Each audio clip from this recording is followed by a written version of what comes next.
Hello and welcome to today's ASAE webinar, SEO and Content, the perfect match to generate new revenue. It is my pleasure to introduce our speaker for today, Client Success Manager for HighROad Solutions, Emily Wilson. Emily, if you're ready, the floor is all yours. Thanks for the introduction, Travis. Hi guys, so it's great to have you here. This subject or topic kind of goes hand in hand, SEO and content, especially with Penguin and all the updates of the algorithms and what we're trying to do. It's basically an inbound marketing strategy that brings traffic to your website and ultimately new business, leads, conversions, and all that good stuff. And it starts with kind of organic traffic, which is the golden child of your kind of analytics on your reporting on your web traffic. So with I'll just go ahead and start with an overview of what we're going to go over today. That was just kind of a quick snippet of what our topic is on. So I'm going to kind of break into the basics of SEO, which kind of begins with keyword research, what your content is around, and steps for building that. I'm going to go into kind of a diagram of kind of breaking that down into categories. After content creation, there's another step. It's content distribution, making sure it gets out there into different channels. And it's good to kind of put thinking behind where your audience is and where those channels are that you want to be. And then linking and backlinking are still really important for SEO, but that kind of leads us into debunking SEO myths. There is white hat versus black hat. I think that's still a term that is being used. It kind of everyone's getting away from the black hat techniques, and those are kind of techniques of getting linking and backlinking that don't really add value. What you want are relevant, good linking. You want to link out into good, relevant websites, and you want influencers and people that have audiences and have trust to link back to you. And that would be the white hat kind of way of doing that. And so some myths that fall into SEO, we're going to go into those and kind of pitfalls that can happen and what to avoid. And then lastly, how SEO fits in with marketing automation. So it's really exciting. Marketing automation takes lots of manual processes that happen with several different platforms across social media, across your CMS or your content management system, and kind of wraps them up into one platform, and it offers leverage and viewable pages of what's going on in social media on your channels. It allows for going one step further for conversion and lead generation, which is ultimately one of the bottom line benefits of marketing automation. So we'll go into kind of how this all wraps in and kind of hopefully give an overview of where we are today. I know if you watch this webinar a month from now, there may be a change or an update. So it's always good to be kind of up to date with where things are. And this is also meant to kind of give you an overview in case you're novice and newly responsible for these type of tasks with your job. And this would help you kind of jump in and be effective and kind of get the basics down. So what is SEO? Search engine optimization. It's the practice of increasing web traffic. It's those techniques and methodology that we'll go into a little bit that help to bring your website to the top. Top 1, 2, 3 positions are ideal, but I'll put a little caveat that sometimes if you have really relevant content that you may be in the 4th or 5th position, you can still kind of reap traffic from that, and that could still be okay. There's some arguments to say why you may not be at the very top, but we can go into that. And then a search engine results page, or we call them SERPs, and those are Google, Yahoo, Bing. They go out and index the internet and bring up a relevant search based on a search query or keyword. So why practice SEO techniques? If you're doing all these things, what does SEO have to do with it? One thing I think is really important is it increases authority and trust. So with SEO, it's largely around content. And when you're creating content, putting that out there, you're helping to solve a problem for your users and for your audience. And when you help to solve a problem, what happens? You build loyalty, you build authority, people trust your brand, and that ultimately leads into new business, leads, people spending time on your website, which are all good things, and the goal of SEO. Another thing I think is important is it strengthens your competitive standing. So if I'm ever in a room and someone doesn't understand why we should do SEO, I like to bottom line is your competitors are doing it. So if you're not at the very top, who's there? It's your competitors. And kind of in the association world, that could be other events in the area. So, or it could be things that you want to rank for that other people are showing up in that top spot. And if you don't put that same effort into kind of building around keywords and ranking for that information and being helpful to that audience, then you're missing out on an opportunity. So I think that's a really important point of SEO. Another point is the attracts organic traffic, which is ultimately the best traffic. It's free. It's just based on these SEO efforts that you do around your content. So anytime you have organic traffic, it's coming from Google serving it up on the search page or Yahoo or Bing, and you get traffic that way. So it kind of ties in with the trust, and it makes you competitive. SEO is also an inbound marketing technique. The techniques that go into SEO, the practices, kind of create grounds for being an inbound marketing strategy. This is what drives new business, leads, and conversions to your website. If you see on your Google Analytics anytime that what is driving traffic to your website, you want to look at organic traffic and new and returning traffic and kind of make some decisions based off that. And then increase engagement. So this kind of ties in with your content distribution. So once you kind of are getting web pages added to your website, usually through a blog, then Google will index those pages.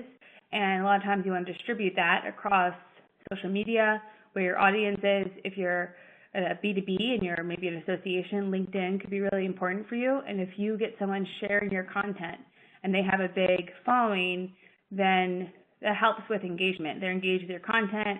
That helps with trust. People start to see that influencer on LinkedIn perhaps that shared your content and comes over to your website that way. So it's referred traffic, which is also really good, just under organic traffic, I would say. So kind of going one step further into SEO and where I would start. Largely, kind of you want to know your keywords. A keyword is a search term that your audience would use to search your product or service. And then in that are types of keywords that you'll want to build a strategy around. So you're going to have your long tail keywords, which are 3 to 5, maybe up to 9 words. It could be a little bit longer.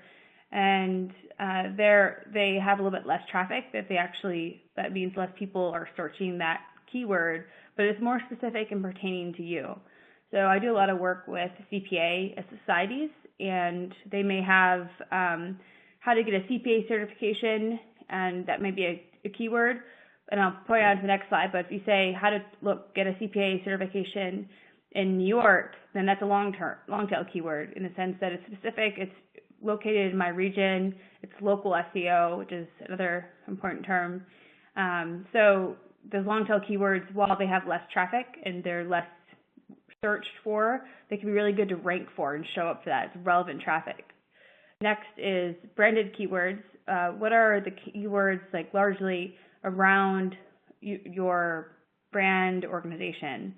So a lot of times, you want to obviously rank for these. You want to be in the first page for any branded keyword, but maybe build a strategy around that, just how you incorporate those into your strategy. I wrote competitive keywords in here. That's just something to think about. So it's good to know who else is ranking where you want to rank and what keywords that they're using that you want to rank for. So it's helpful to kind of think about these 3 categories of kind of how to build out a strategy. A lot of times, not only are you rebuilding the wheel or creating it from scratch, that someone else out there is doing the same work, and you kind of build off of what they're doing. If they're ranking kind of on the 3rd page for a keyword that you think is really good, and then that's a great opportunity to write better content than them and get on the first page. So now we kind of talked about what is a keyword, what are types of keywords, what we'll get into later what thinking your audience, what type of keywords they're using. But how do we kind of conduct this keyword research, get some ideas? This is just about kind of brain dumping and getting out kind of what a strategy might be off this. This will later help with building content and topics and blog topics, what to write about.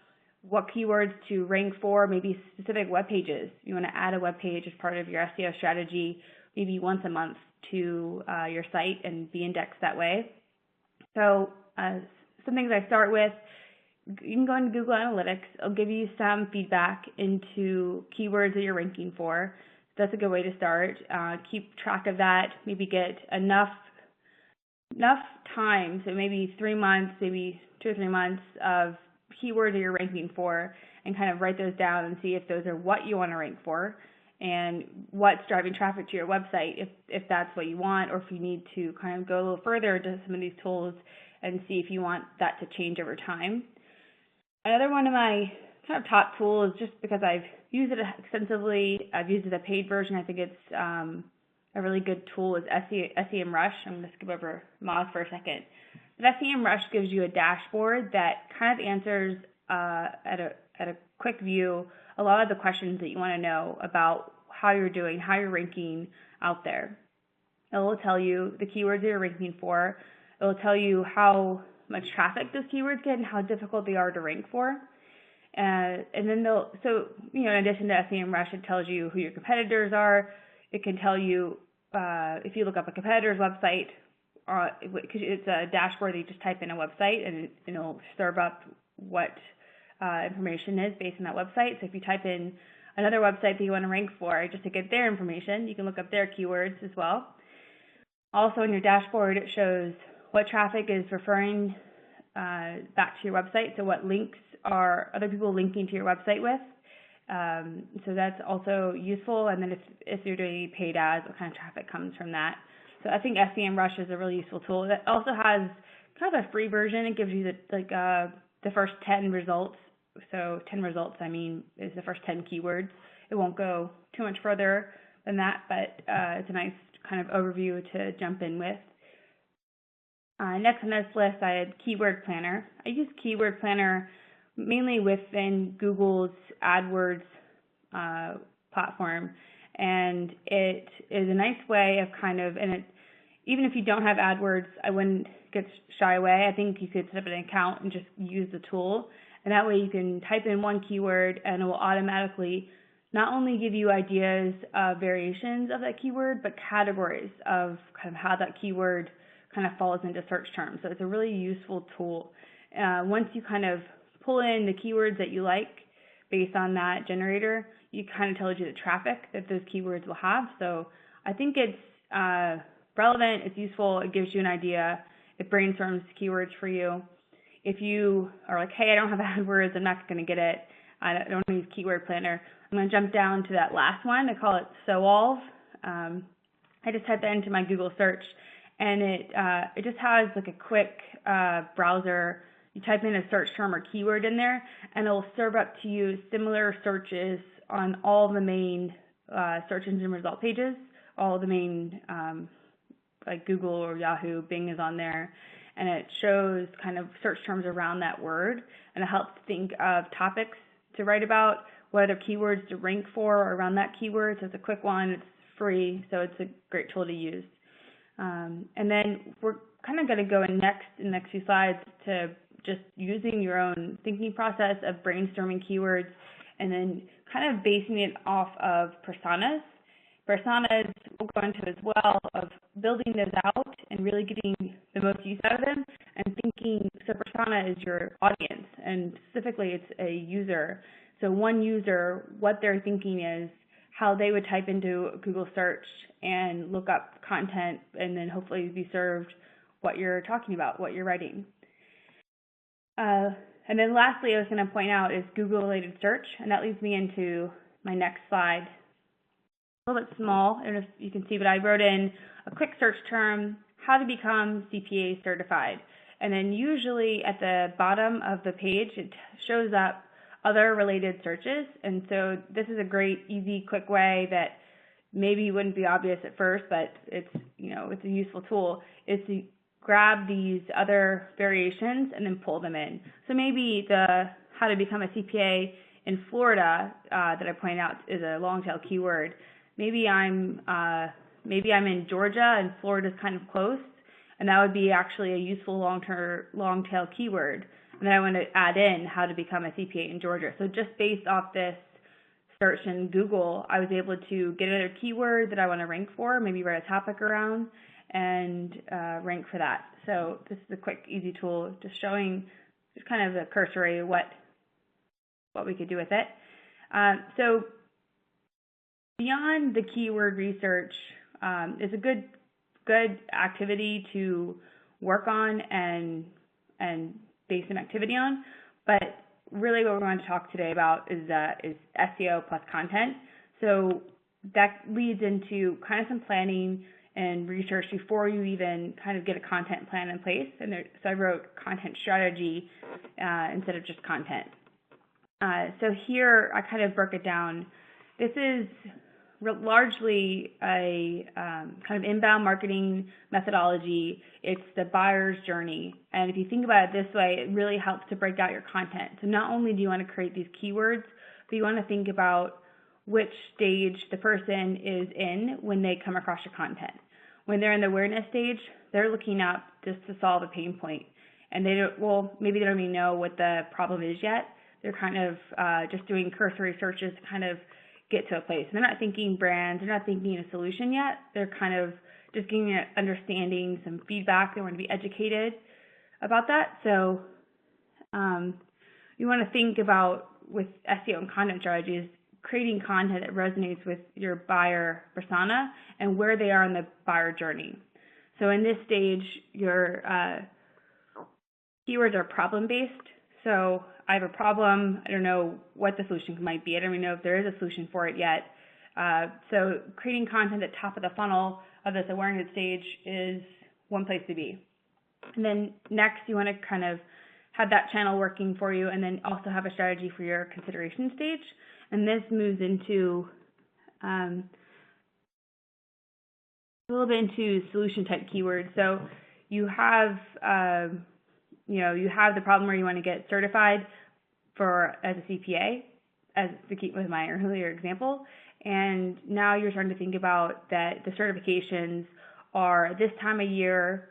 They are if you get 2 certifications to be qualified as a CPA in the specific state that you're in. So you're considering kind of who's offering those exams, where they are, understanding where they are in the state, so that content will kind of play around with kind of, now you're thinking about this solution, this is how it could solve, this is how to prepare for this exam, those kind of content. And then lastly is the decision stage, and this is where, yes, you want to use branded keywords. You want to talk about your solution as the answer. So the rest of the information is educationally based. It is solving a pain point. And then decision stage is kind of where you can talk about your solution as the best solution, and without being too salesy. So it's still educational to a point where you get to kind of name drop and say that it's your content. So keeping these 3 in mind, I'll kind of jump one more into once you've built the content. So this is kind of largely what the methodology is when you hear inbound marketing strategy. It incorporates content, SEO, distribution, and redistribution. So once you've created any piece of content, you want to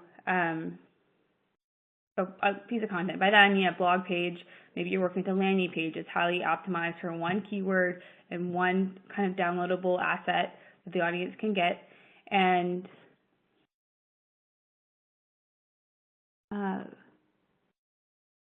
so what I was going to say, it's a little bit small here, but it goes across your social channels, and you want to get that out there. So this kind of plays in with both putting content out there to become a thought leader, and that's kind of what you're talking about. It's not salesy, it's educational, and it's thought leadership in the industry. And then in addition to distribution of content is reaching maybe influencers in your industry. Influencers have an audience already kind of in place, and they allow for backlinks back to your website, and they build traffic back to your website. And then so kind of stepping back for a moment and thinking kind of who your influencers would be in your industry would be useful. So And then I was going to add to this too, is that once you're constantly creating content and then once it's published, definitely not done. There's more work to be done. You want to put that across all the channels that you specifically have targeted, and then maybe always link back to people that are influencers in your website, in your industry, and then to get your content out there further. And then redistribution is also about repackaging content that you've built in the past and continually putting it out there across social channels and driving traffic back to your website.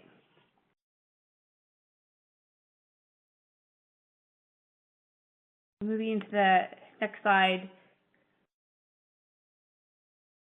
So I was going into a couple of best practices of creating content. I call it creating content for search engines because you are, but search engines, really what you're working with is an algorithm that will crawl your page, who are very intelligent and they've come a long way. So a couple ideas of best practices of ways to kind of what to think about when you're doing this. So once you've done your keyword research and you have some topic ideas kind of already generating from that keyword research, and now you kind of maybe carve them out into 3 different sections. What is the awareness stage, the decision stage, and the consideration stage. So I was going to say that you want to be consistent when you're putting content out there. So a couple of caveats here. One, just to update with where we are now in SEO, is it's always been content is king, but it kind of varies in that content. So as a long form content, was thinking maybe 2,000 words, maybe a list of 30 tools to use for SEO best practices, could be a blog post.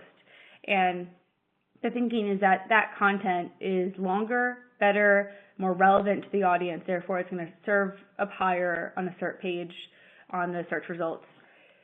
What we found now is the more specific and niche you carve your content around a specific keyword, and then it's a little bit shorter, so maybe 800 to 1,000 words, maybe 2 or 3 pages on a Word doc, and create it a little bit smaller, and then break it up into a couple parts that are on specific keywords, and then distribute it. So publish more often with shorter content that's more specific, and that's proven to be a little more effective. With that said, you want to pick a cadence. So you want to be consistent. You don't want to post maybe 1 month and then take off for 3 weeks and don't have anything new. So keep a cadence that, I've always been kind of kept a goal in my mind to write 1 blog a week around certain topics. I always have a brainstorm set of ideas, and I just jump to that to start doing research and building my content. So that's one piece. Within that content, there's some best practices as well. Use meta descriptions that are engaging and quick. They're what shows up on the search results page with the title underneath that. They're about 80 characters long, and they kind of give an overview of what you're going to go into. Usually, or always, you want to use your keyword within that space. And that further signals to search engines what your content is about, not only search engines, but users who are searching. So going into that specific content I was talking about, choose a primary keyword to rank for per page, and then variations of that keyword are useful too. You can use that in there. The algorithms will pick that up as well. But just keep it concise and within the topic that you're talking about. And then anytime you can, if you ever mention a program or organization or thing that has a link that you can link out to it, and that creates strong, credible signals to the search engines that you're creating credible content that people will enjoy having experiences that will spend more time not only on your website, but websites you send them to. And then lastly on this is influencer marketing, incorporating a strategy for credible sources to link back to your traffic. And how do you do that? So that's kind of just going off the page a little bit more into building that content that's really relevant is that really good for your audience is think of a pain point that they're trying to solve. And then think about what your competitors are doing to solve that problem for them. And then once you've kind of figured out what they're doing, what's your differentiator? How would you address the problem? So be authentic as well. Don't just be a copycat, but understand what you're up against, what's out there, what they're doing, how they're doing it, pick up some strategies based off that, and then differentiate yourself. If they were a top 10 list, write a top 20 list, or write like the whole list, right? All 15 resources we could find for this year, for 2017, to make it a little bit longer, make it link out a little bit better, and of course use different content. And then finally, it's also to think about as your headline. You want to be attention grabbing. Not only do you want the meta description to include your keyword to signal to search engines, but you want a headline that signals to users that they have to read your content. And so there's a couple tools out there that you can actually type in your headline, and it'll give you like a score back that says your headline is emotionally based, it's this percentage of this, and it's really attention grabbing. Or I'll give you a score that says it could be improved, maybe try tweaking a keyword here. So there's some tools for that. It's also highly addictive to kind of optimize a headline to make sure it's perfect and good for your article. And lastly, when you're creating that, you can obviously have a topic that you research the information for the topic, and then the last piece, like we said before, was to promote it, distribute it across social media. One thing I think I'll mention when we get into the myths is something outside of SEO that can go a step further. This slide is just a quick overview of some things that are a little more technical, but can go a long way, and anybody can assess them and then possibly get a more technical partner or teammate to kind of implement them. So a lot of times you'll have platforms and at least Google Analytics at the very least will give you snippets of code to track on your website. You want to put these at the footer at the bottom. Usually instructions will tell you that, but a lot of times I see it at the very top. And that's just the whole point of that of me saying that, is that when you have a website, there's only certain bandwidth that a algorithm or spider or whatever's crawling your website has. And if you put all that at the top, then it kind of doesn't get to the actual content need of your website, A, and B, it takes a lot of time and kind of allows your page to load a little bit slower. And 2 points to that, if it loads slower, that creates bad user experience, which is kind of a huge point with SEO, is also not only have content, but to create that experience that people want to spend time on your website. And if it loads slowly, it creates a bad experience, and Google doesn't want to send traffic to a bad experience. But one caveat I'm kind of showing here in this quick example is you also want to kind of, if you're ever focusing on kind of building a good experience, it's focusing on the mobile first and then before desktop. So the first piece of this website, this slide, was to say that put your tracking snippet codes at the bottom, try and keep it clean at the top of your website so it's easily crawlable and doesn't hinder any kind of loading time. And then second, if you're ever worried about that, maybe you have really large files in your website, which happens all the time, you have large images, that sort of thing. Maybe you do have kind of huge files of CSS code that, start at the top of your website, kind of dictates what your page will look like. You can run this quick, use this Google tool. I call it Page Speed Insights from Google. Just type that in and then put in your website, and it'll pull up a report, and it tells you based on desktop, based on mobile. So if I were ever to assess this and give someone instructions to kind of make a tweak, I would first focus on mobile if you don't have the bandwidth to spend a lot of time with this. If mobile's, a lot of times it'll say optimize your image sizes. So I would kind of either condense them or reduce them in size. There's other ways to do that just so that it has a better experience. I think it's a matter of seconds before your page loads that somebody will bounce off, so that will greatly increase that. So this is a little technical slide. If you want to go there, you can. Just to kind of jump in the other aspects of SEO, there's a couple different ways of addressing it. So going to a couple myths, this is kind of fun to kind of think about like where we've been with SEO and where we're going. So it left us with some myths of kind of, what's been true in the past and what's no longer true, or kind of practices that we should definitely try to avoid. One thing to think about is that if you write a blog post, It used to be in the past that you would write about red shoes. That was your keyword, red shoes, and you would say it in the meta description, and you would say it in the title, and you would say it in the first paragraph, and then you'd say it like 10 more times within your article. Totally overkill, and the search engines can detect that, and it's not a good user experience. When it's more natural and authentic and actually solves a problem, and maybe instead of saying red shoes, you say a pair of brand new sneakers, and use different variations of the word, it kind of builds more trust, and the search engines will pick up on that, the algorithm will pick up on that, and it creates a better experience for the user. So no longer a good practice, although it was done in the past. It was more like writing for a robot, for the spiders that crawl the websites, but now you're writing for the user ultimately.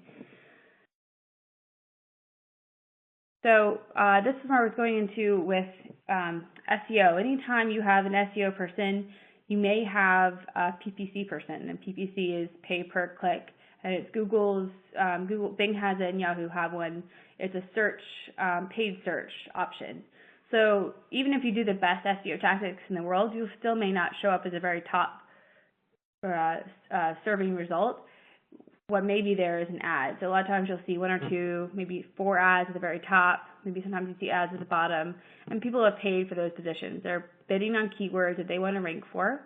They may be doing organic tactics as well, but they're also doing the paid tactics, which they may steal some of your traffic based on that. So it's something to consider if you have maybe some kind of revenue driving event or product going out there, is to think about maybe a campaign around a couple keywords. What's really great about paid search, digital advertising they call it as well, is you can target a region based on zip code, based on state, based on a certain specific area around a radius around a zip code. You can only serve your ads at certain times of the day, days of the week, and you can only serve ads to mobile users or mobile and desktop, but increase your bid for mobile users instead. So it's really highly customizable to get the results you want. It's sometimes for the person who likes to see results, it's really fun to kind of get in there and see what you can do some testing to see what works. So SEO and PPC, I won't go into it too much more, but I'll just say that those two go together like cookies and milk. There's kind of a pair that match up, do the same kind of work around research and content and that sort of thing. So it's going to the keyword stuffing. Like I said, you don't need to use exact keyword. You can use variations of the keywords.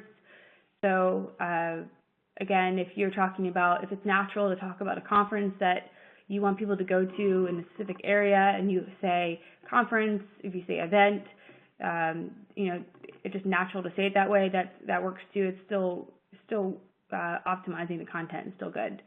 I put a piece in here about only focusing on the header 1 tag. It used to be that was the end-all, be-all, best thing you could do is put your keyword in the header 1 tag and the header 2 tag if you have other headers within the blog or post or website. Now it's kind of more natural. Yes, you want to use your keyword in the top area of the content. You want it to be very clear that what your topic is what you're talking about, but it doesn't need to be the focus. And then lastly, I may have gone into this just a little bit, but I wrote more is better. So it used to be that if your competitor wrote 500 words, you would write 2,000 words and clear them out of the water. Well, it's not necessarily the case anymore. It's just more about being really concise and specific and niche sometimes, and maybe you want to be a differentiator from your competitor, but the length of content isn't necessarily the focus anymore. Just something to think about. So it's good in that you could probably publish a little bit more with the same resources.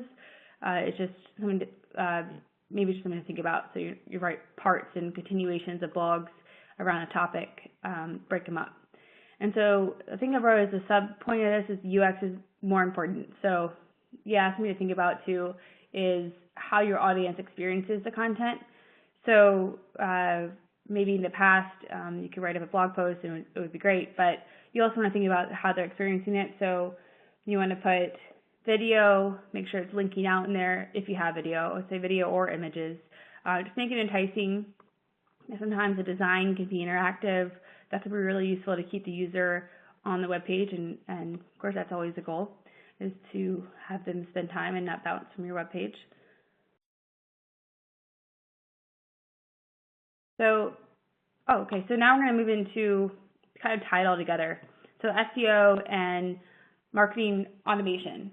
So marketing automation is this really kind of robust, great tool that, bottom line, it wants to bring, it would convert leads onto your website. It wants to, whoever reaches your website, to do a certain action, and you're creating records based off that information. You're getting data, and it's highly data orientated, and it's also kind of ROI, bringing revenue. So tying together SEO, how does it bring you revenue? This inbound marketing technique that is all about funnels and driving people down the content funnel that you create with SEO, and then marketing automation kind of takes it one step further and allows for some of those steps to be automated, or taking the data and then making automated steps based on that to happen in real time with a user. So it's a personal experience that they may have. So it adds on user experience as well. So in order to attract relevant traffic, an SEO strategy should be in place. And so within marketing automation, what does it begin with? Well, it begins with a persona. So we'll go next into kind of building that out for each kind of segment of your audience. And so personas can be broken down by title, what the title is at the company or what they are in their career. It can be broken down by age group. Are they a baby boomer? Are they a Generation X? And how they interact with technology, what their pain points and challenges are. So not only are we kind of building out those demographics, we're going a little bit further. It's not just like a demographic grid, it's a story. So it's almost like writing based on who this person is and you know them. And once you kind of feel like you know them, and what their pain points are and who they are, then you can write that content for that person that, build off keywords, brainstorm keywords off what they would search, the language they would use, what their pain points are, just to reemphasize that again. It's really good to think about. And then it's another big point with the marketing automation, which is also around the inbound marketing methodologies, creating a content plan based on the buyer's journey, which is what we said before, the different stages that they would be in to interact with your content. A lot of times they enter at the beginning, at the awareness stage. And then for the digital marketer, the person that's doing SEO or the person's in charge of marketing these days, you just happen to be in digital marketing. That's just the name of the game. You're using several different platforms. Maybe you're using CMS, WordPress, or Drupal, or some kind of content management system. Maybe you're using a database as well to incorporate in that, and you're using Hootsuite or Sprout Social, some kind of program for your social media. So really, it just gets out of hand. You have 100 tabs open at once. Marketing automation, not only does it put it all in one place, so it's not just an email service provider or email platform where you can send out emails. It's not just kind of a lead gen where you make landing pages and make people fill out forms and get their information. It's also a database. It's also a place where you can take the content you just wrote on the blog through the program, it's a CMS as well, and then send it out on social media and then watch an audience that's around that hashtag you want to follow or that you're trying to generate traffic around or interest around.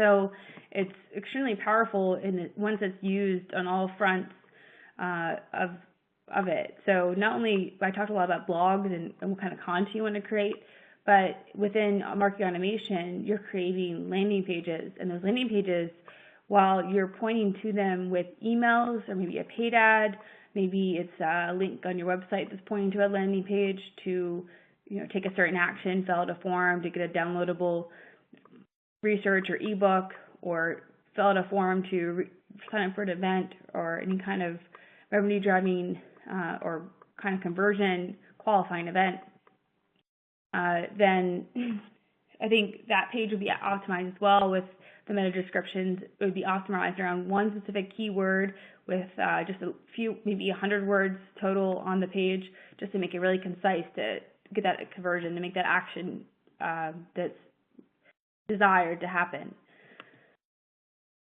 So kind of going a little bit deeper into one of the points I made in the last slide on personas, I picked up one that's one of ours. It's Content Colleen. She's kind of an early career lady. And so she's got her pain points of, where she is in the team and how she interacts with her team and kind of what her resources are. And so I just want to give this as an example of kind of how in depth we go. So at the top, you'll see, some demographics that you would just suspect that would, kind of be somebody that we would want to talk to.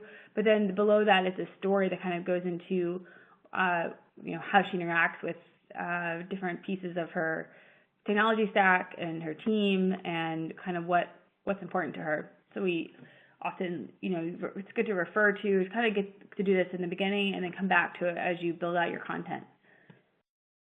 And then finally, I want to go into kind of what's the difference between just doing SEO and content versus what's the difference SEO and marketing automation, or MA.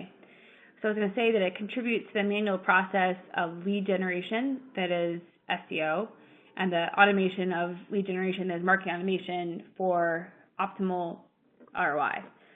So it's nice that it's a database. It collects all the records of people that are that you're following, that you have email addresses for, and it kind of connects them. It drops a cookie on their website, on their browser, is how it's done.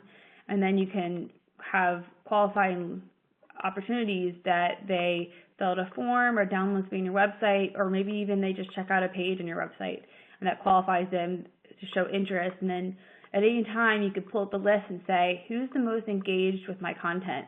And then based on that list, I want this, and this to happen. I want them to get a nurture campaign, for example, and then so one email goes out a week from today, and it says, I see that you're really interested in our content. Have you seen this or this that we've just put out?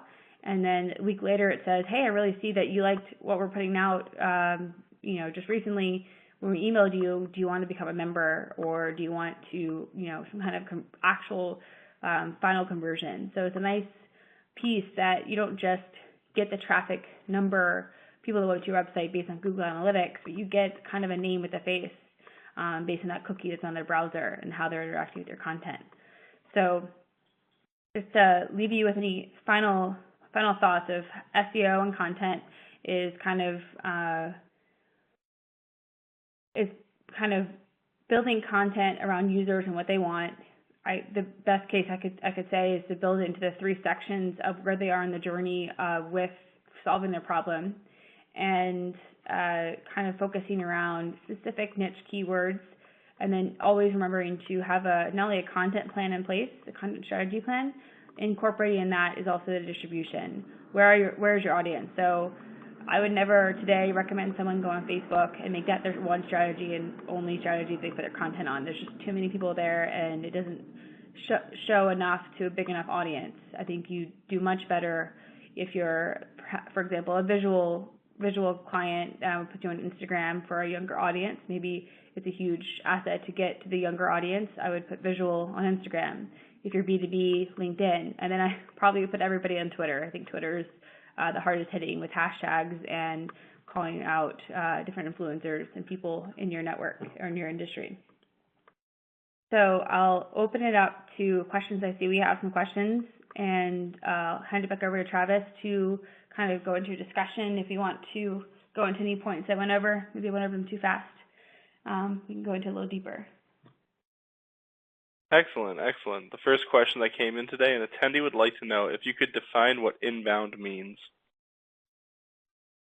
Sure. So inbound is pulling versus push content. So push content is pushing your message out there on a billboard to anybody that drives by. Inbound is creating content for one person to find it and then come to your website based on that. And then also an inbound is kind of creating a funnel where they would go down kind of a path of interest with your content, whether it's filling out a form, whether it's reading your blogs and joining your subscription for your blog monthly newsletter, or what have you, and it's them personal, it's one-to-one marketing, and it's them taking the action. So you just think of it as outbound is commercials and billboards, and inbound is really strategic content creation around funnels and lead gen that allows for conversions to take place. It wants the user to take an action that you desire them to do. Adds value to your business. Excellent, excellent. Before I go on to the next question, I do want to remind attendees you can submit your questions by clicking on the Q&A tab and clicking Ask New Question. All right, and the second question, an attendee would like to know, is Keyword Planner a specific tool? This attendee tried looking it up and found many results. Oh, okay. Yes, there may be specific tools. I've only ever, that I know of, used the Google AdWords Keyword Planner. There may be others. Usually what you want to get out of it is, A, it gives you iterations or variations of keywords, and then also, at least the Google Keyword Planner, it gives you estimated traffic based on those keywords. But there may be other tools I'm not aware of, but the keyword Google Planner will give you those two things, and so if you can get that from another tool, that would be useful too, I guess. Perfect. And the next question, for someone just getting started with SEO, do you have any resources, blogs, books, or tutorials that you recommend? Yes. Okay. Resources. First, resources. I use SEMRush. I use the free version. I've used the paid version. So if you are just getting started, you can use the free version and look up different websites based on that to get keywords, competitors, backlinks, paid ad information. You can get traffic information. Just a really nice, quick tool. It's also helpful to learn from. Other tools. Let's see. Soolve, SOOLVE. That also gives you iterations of keywords to brainstorm based on. So blogs to read. So Neil Patel is really good. He's a influencer in the industry. He's a really good person to follow. I follow him on LinkedIn and Facebook and I guess Twitter. I guess I follow him everywhere. So he's really good to read from. There's a couple others that are really important. I've also learned a lot from HubSpot. They have really good tools they have this topic generator, and I've used it so many times. I'll just put in a couple keywords, and it'll generate 100 topics for me to think about. Of course, 80% of those won't really work, but 20% are really good, and so I get good topics based off that for SEO. So I just go to HubSpot and pull. It's called the topic generator, I call it. HubSpot has a couple other good blog pieces that are good for inbound marketing methodology and SEO. And then, I just looked up recently, since I use SEMRush a lot, they have a good blog piece of a lot of influencers talking about what they do. So I think that's a really good blog. It's Best SEO Practices to Dominate in 2017. Actually, was a big piece that I actually read to make sure I was up in the know of trends and everything. So that's a good blog. So blogs and resources, HubSpot, SEMRush, and tools, again, SEMRush and Soolve are good.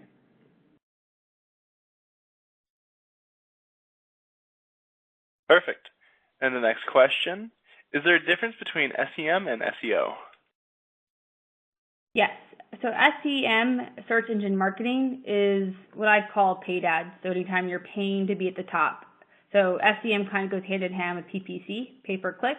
And pay-per-click, they call it PPC, but I kind of goes hand in hand with Google AdWords for me.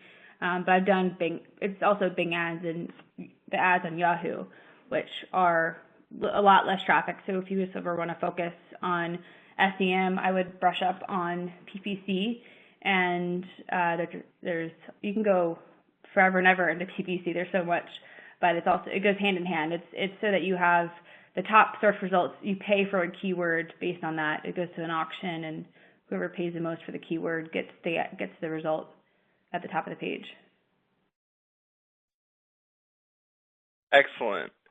What is the name of the software that analyzes headlines? That's not what I asked that. So it's called Emotional Headline Generator, I think. It doesn't look too like bells and whistles, but it's really interesting. It gives you Is it emotionally based? Is it spiritual based? Spiritual language could be like love and wish type stuff. And then emotional language could be like what pain point did you hit on enough of? So it gives you this percentage. So I think it's emotional headline generator is what it's called. And the next question is, what is your take on using a hub page? HubSpot page, I guess. What is my take on using one or using the platform? I take it. Well, it's kind of, I've used CMSs and I've used HubSpot, and I've used CMSs with plugins that make them kind of look and feel like HubSpot. What's nice about HubSpot is once you create a page, it makes you put in meta description. So if you don't have that plugin on your kind of WordPress CMS, then it's easy to bypass that, and that's a really poor way of going about SEO. So it's really good in already having that plugged in. You have templates that you use for different content, and so it's easy to kind of plug in your content and not spend a lot of time with design because that's done up front. And then it's really useful for forms and funnels. So using a hub page for landing pages and blogs, I think is incredibly simple and easy. Once the design's already done, it's just about really strategizing about your content, which is what this is all about. Great. And the next question, does the length of the URL affect the way Google or others index the page? Good question. No, yes and no. So your URL could be the length of your blog page, and maybe your title. That could be your title of your blog is the slug or the whatever comes after the slash of your main URL. And then, in addition to that, you may have a UTM code that says it's coming from a certain distribution channel, which would be whatever social channel that you're using. So I don't think it necessarily matters. You do want it to be clear, concise, and give the user, serve up exactly what you're saying you're going to serve up. So if the title needs to be a little bit longer, I think you're fine within reason. Perfect. And the next question is, what are your thoughts on hiring a company to help with SEO? So I have my thinking on that. I have some of my team members thinking on that. I've been the person who is hired to do the SEO. So a lot of times what we'll do is kind of what I've given you here are these tools like Keyword Planner and SEMRush and SEMRush and Moz, all these great tools. So what it would solve for you is that they already have the relationship with these companies, so they already are paying for the service of SEMRush to use it and then going in depth and know how to use it. And so they may provide you recommendations that you may have not seen, which is what the benefit of hiring somebody for SEO is. I think there's two ways of doing it. You can hire SEO and just kind of be a consulting piece where they give you a report and tell you back what are the steps you need to take to kind of really improve without spending the time with them for them to incorporate it. Because I think you learn based on that report what to do, and you learn by doing it. I think it's a lot stronger place to be in putting in place those activities. And then over time, that consulting can go away, and then you have the steps to take. So I think it could be useful for a period of time in the beginning. It could be very useful, and then over time, if you're implementing some of the solutions that they're recommending, you learn and get a stronger point of view, and then you could take it over. So then you're not in the beginning making a relationship with SEMRush or Moz or any of these other type platforms. You let them take care of that, and then over time understand the value of it, and then pick it up for yourself. So it could be a balance, I think. Excellent. I believe that's all the questions we have for today. Okay, very, very good. Thank you so much. I'll head it back over to Travis. Excellent. On behalf of ASAE, I would like to thank all of the attendees for joining us today, as well as Emily for the excellent presentation. Before you shut down, I do ask that you take a moment to please fill out the brief survey. ASAE does appreciate your feedback in order to help improve future webinars. Again, thank you for joining. We hope you have a wonderful day.